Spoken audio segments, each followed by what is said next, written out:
उत्तराखंड को मान सम्मान बचानो भगत ऐसे। उत्तराखंड को मान सम्मान बचानो भगत ऐसे।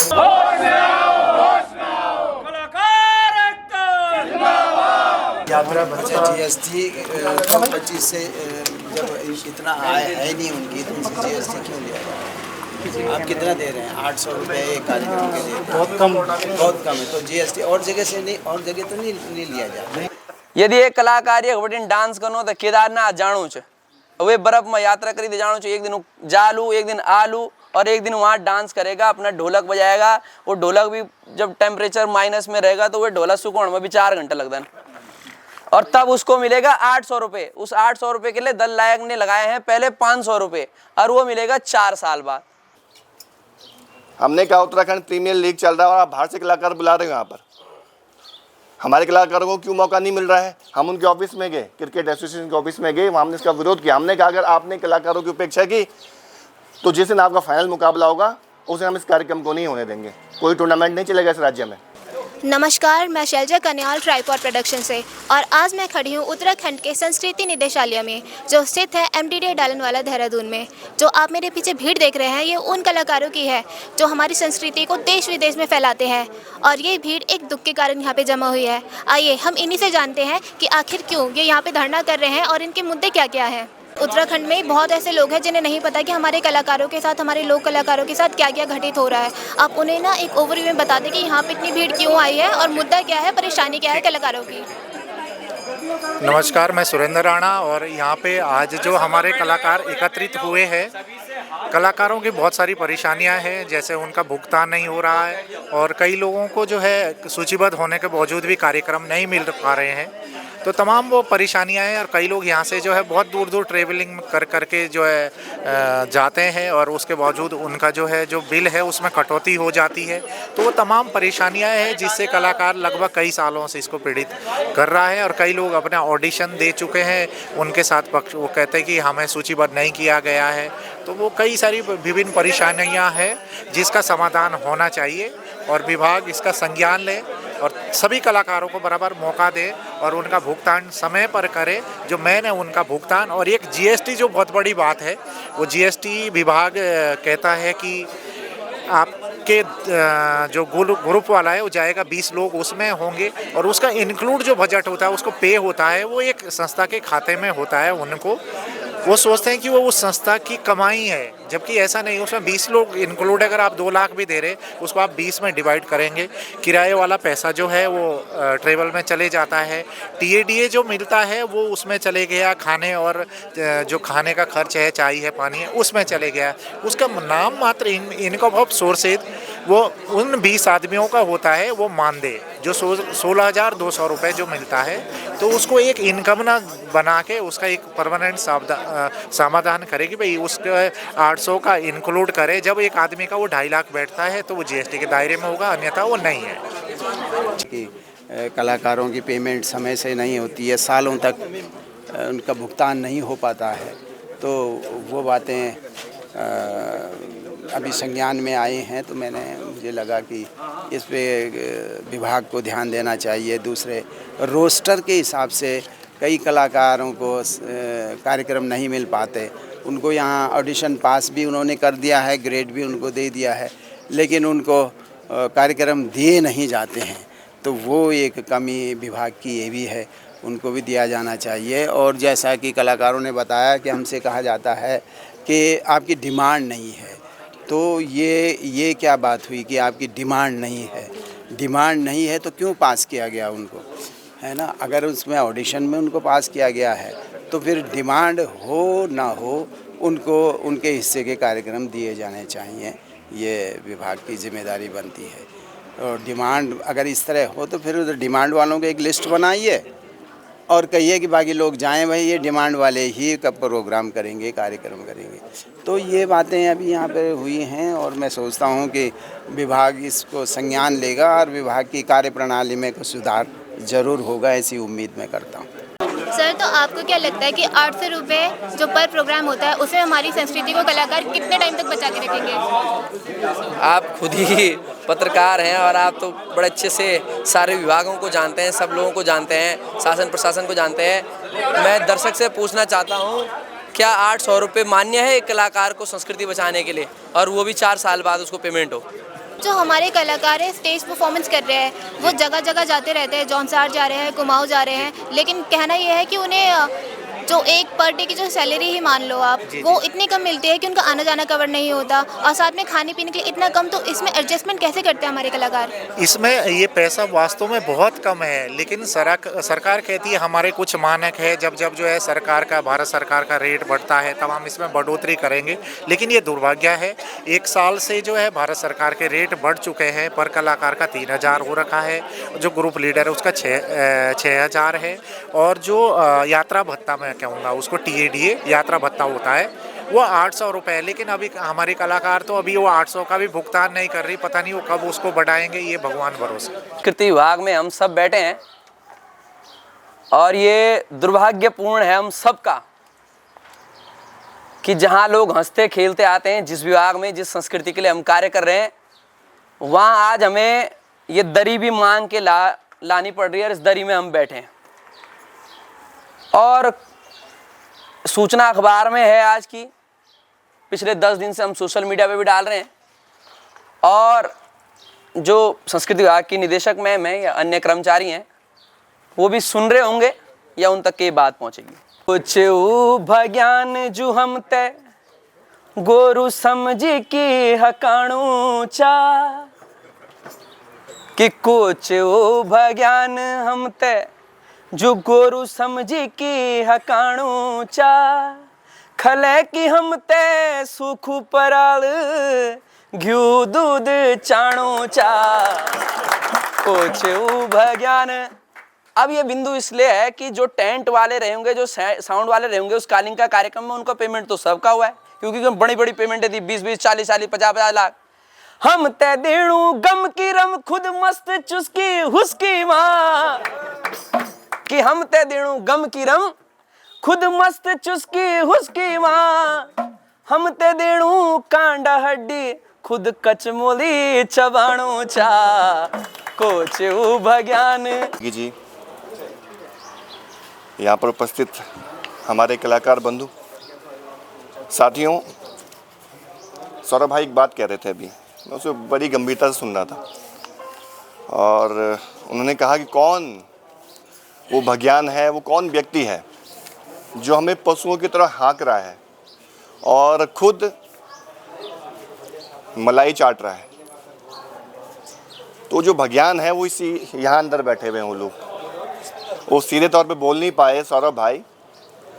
जो लोग हैं वो संस्कृत निदेशालय में अंदर बैठे हुए हैं, जो आपके खून पसीने की, जो आपके मेहनत है उस पर डाका डाल रहे हैं। इनके खिलाफ खुले तौर पर मोर्चा खोलने की आवश्यकता है, इनसे डरने घबराने की आवश्यकता नहीं है, क्योंकि आप देखिए कलाकार कैसी परिस्थितियों में काम करता है, किस तरह के संकटों से जूझता है, वो हम सब लोग जानते हैं। और जिस तरह का शोषण हो रहा है, ऐसा शोषण मैंने कहीं नहीं देखा, कहीं भी नहीं। निदेशक के पद पे जो बैठे हुए हैं बीना भट्ट जी, वाकई में उनको बर्खास्त किया जाना चाहिए। मैं तो कहूँगा उनकी उच्च स्तरीय जांच होनी चाहिए। इन्होंने इतने घोटाले कर रखे हैं यहाँ, इसकी उच्च स्तरीय जांच होनी चाहिए, और दूध का दूध पानी का पानी होना चाहिए। आज मैं देख रहा था कई कलाकार यहाँ पे अपनी पीड़ा जाहिर कर रहे थे, उनकी आंखों के आंसू देखे। अब हम समझ सकते हैं कि किस तरह की भावनाएं हमारे कलाकारों की है, कैसे कैसे अपने परिवार का भरण पोषण हमारे कलाकार चला रहे होंगे। ये अपने आप में बहुत ज़्यादा हम सब के लिए चिंता का विषय है। और मैं समझता हूँ कि हमारे कलाकार भाइयों को एक होना होगा। एकता में बहुत बड़ी ताकत है, जो मैं आज तक कमी देख पाया है। आखिर इनकी इतनी बड़ी हिम्मत कैसे हो जा रही है? ऐसे कैसे ये लोग हमारी इस तरह से उपेक्षा कर सकते हैं? कैसे कलाकारों का शोषण हो सकता है? उसके पीछे सिर्फ एक कारण है, बस वो हमारी एकता की कमी है। मैं समझता हूँ आज ये कार्यक्रम यहाँ पे रखा है तो धीरे धीरे करके और भी जो कलाकार हैं उनको भी इस मूवमेंट से जोड़ा जाना बहुत ज़रूरी है। हमारे बहुत सारे कलाकार हैं, बड़ी संख्या में हैं, उनको एक मंच पे लाना होगा, एक स्वर में हमको इस आवाज़ को उठाना होगा ताकि किसी भी कलाकार के साथ अन्याय ना हो सके। अभी आपने देखा होगा बीच में उत्तराखंड प्रीमियर लीग हुआ और वहाँ पर हमारे कलाकारों की उपेक्षा हुई तो हमने इसका विरोध किया।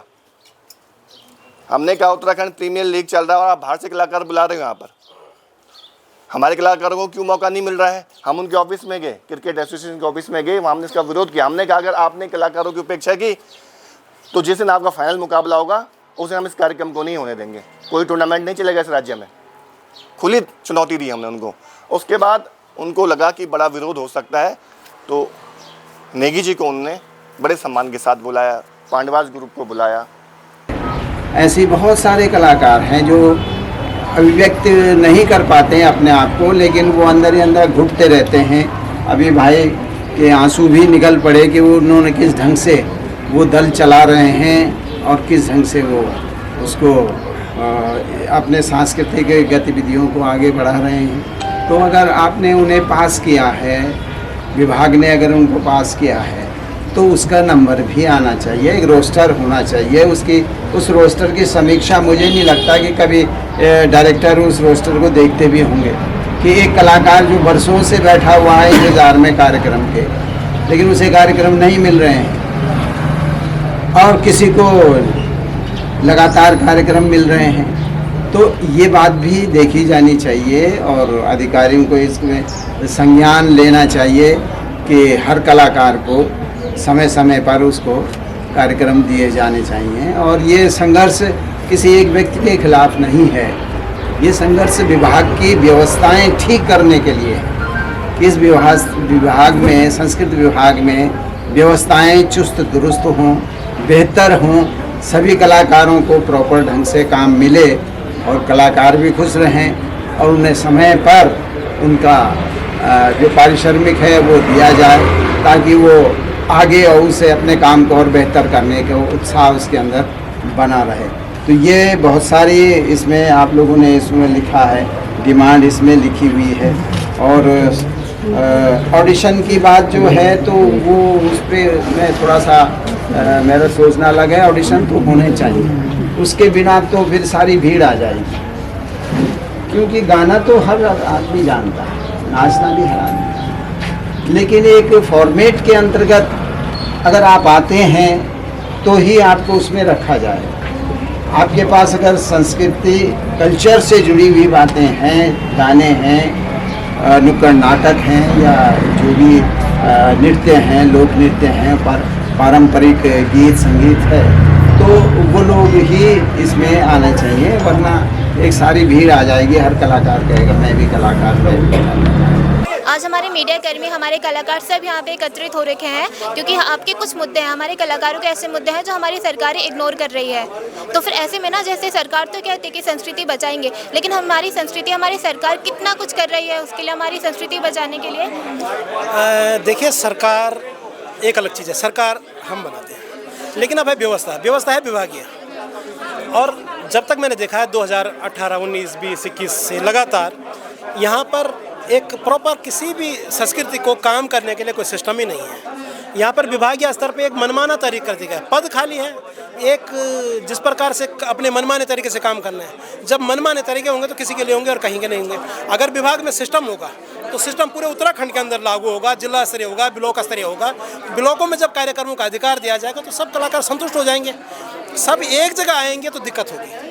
अगर अलग अलग जगह बढ़ जाएंगे, जहाँ के कलाकार हैं, चाहे पिथौरागढ़ के हैं, चाहे चंपावत के हैं, चाहे अल्मोड़ा के हैं, तो वहीं अगर उनके कार्यक्रम वगैरह वगैरह उनसे संबंध वहीं बात होगी तो यहाँ नहीं आएंगे। आज इन सब जगहों से आ रखे हैं, तो इसलिए हम चाहते हैं कि यहाँ पर एक सिस्टम हो।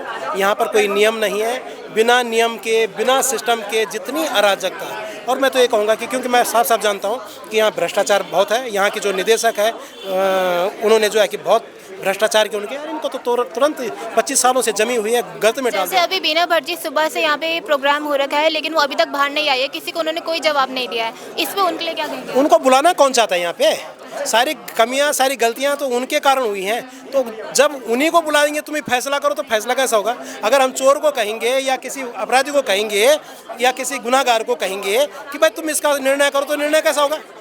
इसलिए निर्णय के लिए कोई उच्च अधिकारी तो जरूर चाहिए। और आज हमें बड़ी खुशी हुई है कि आज हमारे जो है कि खैर हम अभी मिले हैं, नए सचिव आए हैं, लेकिन हमारे निवेदन पे वो तुरंत आए। ये हम सभी कलाकारों का सौभाग्य समझते हैं। आदरणीय गणरत्न नेगी जी यहाँ पर आए थे, उन्होंने पूरी बातें उनसे रखी है, हम सब ने बातें रखी हैं। अभी हम और उनसे कुछ मुद्दों पर बात करेंगे, तो मुझे लगता है जो भी होगा वो एक सकारात्मक प्रयास से निकलेगा। कब तक हो जाएगा ये सारी दिक्कतें सॉल्व, क्या लगता है? वैसे तो 25 साल से नहीं हो पाई, लेकिन एक प्रयास है कि शायद जो बिल लटके हैं और हम जो डिमांड कर रहे हैं, तो महीने 2 महीने के अंदर ये सारी चीज़ें हम चाहेंगे। क्योंकि अप्रैल का महीना है, नया बजट आता है, कुछ इसमें प्रक्रिया लग जाती है, तो उसमें मुझे लगता है कि जल्दी 1-2 महीने के अंदर जो पुराने बिल है, बाकी थोड़ा सिस्टम बनने में 2, 4, 6 महीने लगेंगे, तो उसमें कह सकते हैं। लेकिन कम से कम कोई प्रयास तो हो, कोई कार्रवाई तो हो, या तो कार्रवाई नहीं होती। हम भी यही आशा करते हैं कार्रवाई हो और सारे समाधान हो जाए। बहुत बहुत धन्यवाद। तो ये थी हमारे उत्तराखंड के लोक कलाकारों की मनोव्यथा। फिलहाल अभी सभी को अंदर बुलाया गया है। सचिव जी ने आश्वासन तो दे दिया है कि वो हमारे कलाकारों की सारी दिक्कतें और मुश्किलें हल कर देंगे, पर इसके साथ हम भी यही आशा करते हैं कि धरना प्रदर्शन जल्दी ही समाप्त हो जाए और इनकी सारी मुश्किलें जल्दी हल हो जाए। धन्यवाद।